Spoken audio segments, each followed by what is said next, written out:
BJP అంటే పట్టణ ప్రాంతాలకే పరిమితమన్న వాదాన్ని, ఆలోచనల్ని పటాపంచలు చేసి తెలంగాణ పల్లె పల్లెకు పార్టీని విస్తరింపచేసిన నాయకుడు బండి సంజయ్ కుమార్.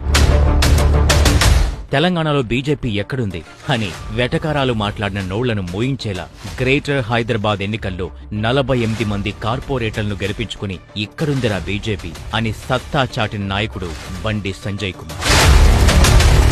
తెలంగాణ రాష్ట్ర చరిత్రలో అధికార పార్టీని మట్టి గర్పించి ఉప ఎన్నికల్ని గెలిచిన ఏకైక ప్రతిపక్ష పార్టీగా భారతీయ జనతా పార్టీ జెండాను రెపరెపలాడించిన కాషాయ రథసారథి బండి సంజయ్ కుమార్. కరీంనగర్ జిల్లాలో సామాన్య మధ్యతరగతి కుటుంబంలో జన్మించి హిందుత్వం పట్ల ఆకర్షితుడై అతి పిన్న వయసులోనే ఆర్ఎస్ఎస్ లో చేరి దేశ సేవతో పాటు ప్రజాసేవలో పాలుపంచుకుంటూ సామాన్య కార్యకర్త నుంచి కార్పొరేటర్గా, కరీంనగర్ పార్లమెంటు సభ్యుడిగా, తెలంగాణ బీజేపీ రాష్ట్ర అధ్యక్షుడిగా అంచెలంచెలుగా ఎదిగిన ధీశాలి Bandi Sanjay Kumar.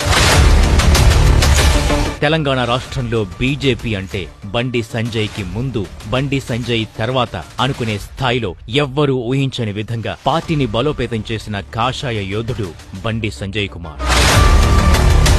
Powerful people make places powerful అనే కేజీఎఫ్ సినిమా డైలాగ్ బండి సంజయ్కి సరిగ్గా సరిపోతుంది. ఎందుకంటే తెలంగాణ బీజేపీ చరిత్రలో ప్రజల కోసం, నిరుద్యోగ యువత కోసం ఎన్నో పోరాటాల్ని చేసి జైళ్లకు వెళ్లి బీజేపీ దశ దిశ మార్చిన అలుపెరగని బాటసారి బండి సంజయ్ కుమార్. కార్యకర్తలు తల ఎత్తుకుని తిరిగేలా తెలంగాణ రాష్ట్రంలో బీజేపీ నిర్మించిన ఘనత ఎవరికైనా దక్కుతుంది అని అనుకుంటే అది బండి సంజయ్ కుమార్ కి మాత్రమే దక్కుతుంది.